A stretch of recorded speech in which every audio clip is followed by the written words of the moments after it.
2022년 3월 9일 20대 대통령 선거 4명의 주요 후보들이 내세운 대한민국 안보 공약들을 아시나요?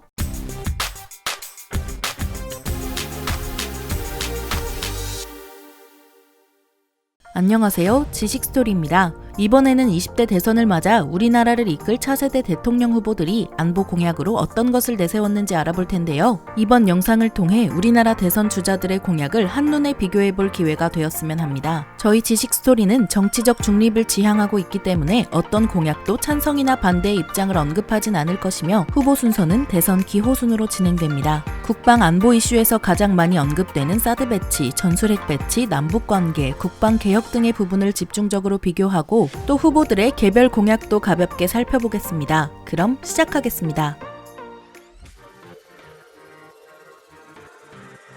가장 먼저 우리나라의 1번 후보로 등록된 이재명 후보는 국방 개혁에 조금 더 초점을 둔 공약들을 내세웠는데요. 먼저 스마트 강군을 건설하기 위해 현재 우리 군이 사용하는 무기 체계를 첨단화하고 첨단 무기들을 독자적으로 개발해 자주 국방을 달성하겠다는 것이죠. 그리고 장병들의 처우를 개선하고 징병제를 선택적 모병제로 전환하겠다고 했는데요. 현재 30만 명에 육박하는 징집병의 수를 줄여 임기 내 15만 명 수준으로 낮추겠다고 합니다. 특히 조리병과 같이 민간에서 대체할 수 있는 업무는 과감하게 민간 외주 형식으로 전환하고 행정, 군수, 교육 분야 등의 병력은 군무원 5만 명을 충원해 대체하겠다고 합니다. 이를 통해 최근 이슈가 발생했던 장병들의 식사 품질도 향상시키고 또 남아있는 장병들의 봉급을 월 200만 원 수준으로 인상한다고 하는데 한 번에 200만 원으로 올리는 것이 아닌 2027년까지 서서히 올릴 예정이죠. 그리고 임금 문제를 넘어서 장병들의 생활 여건 역시 개선하겠다고 밝혔는데요. 많은 인원이 공동으로 사용하고 있는 생활관을 2명에서 4명이 생활하는 공간으로 개편하고 근무 시간을 제외한 장병들의 개인 정비 시간을 자유롭게 보장해 우리 군인들이 쉬는 시간에 더욱 많은 활동을 할 수 있도록 장려할 계획입니다. 또한 학점 인정제를 모든 대학에 적용해 학업 공백 문제도 해결하겠다고 말했죠. 그럼 남북 문제에 대해서는 어떤 입장을 보였을까요? 가장 먼저 한반도의 평화 경제 체제를 건설하겠다고 했습니다. 유엔이 북한에 가한 경제 제재에서 벗어나 개성공단의 재개와 남북한 철도, 도로 연결 등 북한과의 사업을 추진해 한반도의 평화 경제를 이룩하고자 하는데요. 유엔에 해당 부분의 제재를 면제해달라고 요청할 예정입니다. 그렇게 조건부 제재 완화와 동시에 한반도 비핵화를 추진하고 이산가족 상봉과 더불어 고향 방문을 추진하겠다고 밝혔습니다. 즉 현 문재인 정부의 한반도 운전자론을 계승하며 한반도의 항구적인 평화와 비핵화 문제를 우리의 주도로 해결하겠다는 말입니다. 한반도 사드 배치나 전술핵을 재배치하는 데에서는 별다른 입장 표명을 하지 않았죠. 이재명 후보의 공약을 전체적으로 둘러본다면 경제적으로 북한의 숨통을 풀어주고 평화적인 방법으로 비핵화 및 평화를 추진하며 우리 군을 스마트 강군으로 만들어 첨단 무기를 통해 적은 병력으로도 빈틈없는 국방 안보를 이어나가겠다는 것입니다. 그리고 가장 많은 초점을 둔 곳이 장병의 생활 처우를 개선하고 급여를 보장하겠다는 부분입니다. 그럼 다음 후보를 살펴보도록 하겠습니다.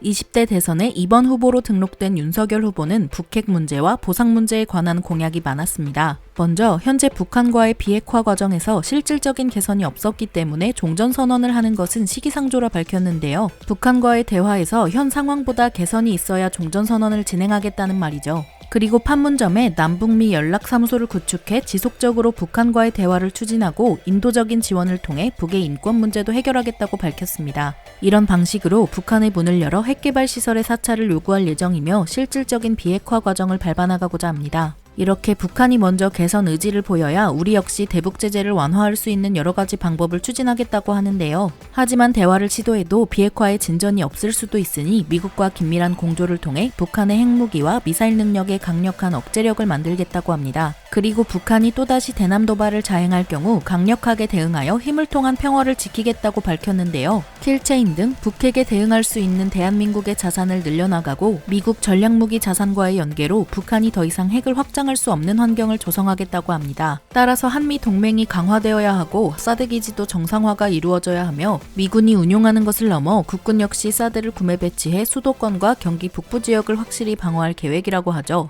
이재명 후보는 먼저 경제적으로 숨통을 틔운 뒤 북의 비핵화 과정을 밟아나간다고 하면 윤석열 후보는 북의 핵무기를 방어할 강력한 수단을 확보하고 북과의 지속적인 대화로 북의 비핵화 과정이 진행되면 경제제재 등의 완화를 통해 북의 경제를 지원하겠다는 이야기를 하고 있습니다. 두 후보의 북한 비핵화 과정이 많이 다르다는 것을 알 수 있죠. 윤석열 후보는 한미 동맹을 거듭 강조하면서 군사 동맹을 넘어 신기술이나 국제 공급망, 우주, 사이버 등 신기술 분야의 협력을 강화해 나갈 것이라고 합니다. 또한 중국과 일본 등의 갈등에서 겪었던 경제 문제는 이제 안보 문제로 이어질 것이라며 여러 활동을 통해 자원과 물자, 판매로 등의 공급망을 강력하게 확보할 예정이라고 합니다. 그리고 보훈 문제에서도 많은 이야기를 했는데요. 참전용사나 군인과 같이 국가를 위해 희생했던 사람들이 분노하지 않는 나라를 만들겠다고 이야기합니다. 그리고 장병들의 봉급을 월 200만 원 수준으로 보장하고 군 복무자는 주택 청약 시 가산점을 주겠다고 합니다. 또 6.25와 베트남전 등 전쟁에 참전한 국가 유공자 수당을 2배 인상할 계획이죠. 차후 스마트 강군을 육성해 인공지능 기술이 도입된 군사기술을 육성하고 2040년에는 사람이 전투 현장에 없어도 되는 무인 전투 시스템을 구축하겠다고 밝혔습니다.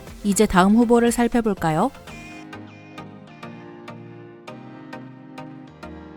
우리나라 3번 대선 후보인 심상정 후보는 가장 먼저 징병제를 모병제로 바꾸겠다고 했는데요. 현재 55만에 육박한 국군의 규모를 향후 30만 명까지 단계적으로 축소하고 전원 모병제로 전환하겠다고 한 것입니다. 그리고 2029년까지 12개월 의무 복무제로 군기간을 단축하고 모병을 원하는 사람들은 4년 동안 의무적으로 복무하는 전문 병사제도를 도입하겠다고 합니다. 게다가 장병들의 급여를 300만 원 수준으로 끌어올리겠다고 했습니다. 또 현재의 예비군 제도를 대폭 개선하겠다고 했는데요. 현재 200만이 훌쩍 넘는 의무 예비군 제도를 폐지하고 직업 예비군을 도입하여 예비군을 50만 규모로 운용하겠다고 밝혔습니다. 이는 1년에 1에서 3개월 정도만 복무하는 군인으로 수를 줄여 급여를 많이 챙겨주는 방식이죠. 이렇듯 국방에 종사하는 모든 인원에게 최저임금 이상의 급여를 받을 수 있도록 금전적인 보상 대책을 마련할 예정입니다. 장병들의 처우 개선과 더불어 장비들의 무인화와 네트워크화를 통해 미래 전장이 투입되는 인원을 최소화하겠다는 내용도 밝혔습니다. 무기를 신규 도입하는 부분에서도 입장을 표명했는데요. 강대국 사이에 위치한 대한민국이 자력으로 살아남을 수 있게 원자력 잠수함을 건조하겠다고 합니다. 우리 역시 언제든 적을 타격할 무기를 갖춰 적의 도발 의지를 꺾겠다는 것이죠. 북한과의 종전선언에 대해서는 평화선언을 통해 비핵화를 추구하는 방향으로 나아갈 것이라고 밝혔습니다. 심상정 후보의 전반적인 안보 공약은 모병제의 도입과 장병들의 임금 문제에 초점이 맞춰져 있는 것으로 보입니다.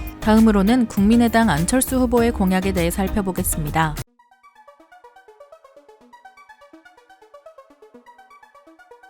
우리나라 4번 대선 후보인 안철수 후보는 한미 동맹에 기반해 여러 가지 방어 체계를 새롭게 구축해야 한다고 주장했지만 추가 사드 배치를 반대하고 미국 중심의 미사일 방어 체계 역시 반대하는 입장입니다. 수도권을 보호할 방법으로 사드 추가 배치는 현명하지 않다며 한국형 미사일 방어 체계를 먼저 구축해야 한다고 말했죠. 그리고 한국과 미국, 일본을 동시에 엮는 군사동맹도 반대하는 입장을 내세웠습니다. 그럼 전반적인 대북 안보 정책은 어떤 것이 있을까요? 북한과의 종전선언은 시기상조 라고 밝혔습니다. 비핵화 전 종전을 선언하는 것은 재앙을 불러오는 행위라고 일축하며 북한이 비핵화 입장을 밝힘과 동시에 평화적인 태도로 나와야 종전이 가능하다고 말했습니다. 북한이 의지가 없는 현 상황에서의 종전 선언은 불가능하다는 입장이죠. 그전까지 북한의 안보 위협 행위에 대해서는 단호하게 대처해 나갈 예정이지만 항상 대화를 시도할 것이라고 했는데요. 만약 비핵화 과정이 이루어지면 북한의 투자가 재개될 것이고 개성공단 등 북한과의 경제 협력에 다국적 컨소시엄을 구성해 진행할 예정이라고 밝혔습니다. 나아가 국군은 우주미사일 사령부를 창설하여 미사일과 우주기술에 투자해 국가안보의 수준을 한층 높여야 한다고 말했죠. 그리고 원자력 잠수함 도입을 통해 스스로를 지킬 힘을 길러야 한다고 이야기했습니다. 병영 생활에서도 공약을 제시했는데요. 장병들이 복무기간을 조금 더 의미있게 보낼 수 있도록 자기 개발에 조금 더 많은 시간을 투자할 수 있는 여건을 마련하고자 합니다. 또 전역 이후 사회 진출을 지원하기 위해 1천만 원의 지원금을 마련하겠다고 하죠. 또한 군 병력의 절반을 전문 부사관으로 구성해 준모병제 수준까지 끌어올리겠다고 합니다. 이렇게 우리나라의 주요 후보들의 안보 공약에 대해 살펴보았는데요. 사실 이외에도 각 후보는 안보에 관련해 많은 공약들을 더 내걸었습니다. 시간 관계상 후보들의 주요 공약만을 살펴보았기 때문에 조금 더 자세한 내용이 궁금하시다면 후보들의 공약집을 살펴보시길 바랍니다. 전체적인 공약을 살펴보았을 때 누구의 말이 맞고 누구의 말이 틀리다고 할 수는 없습니다. 후보들의 공약은 개개인의 입장에 따라 달라질 수 있죠.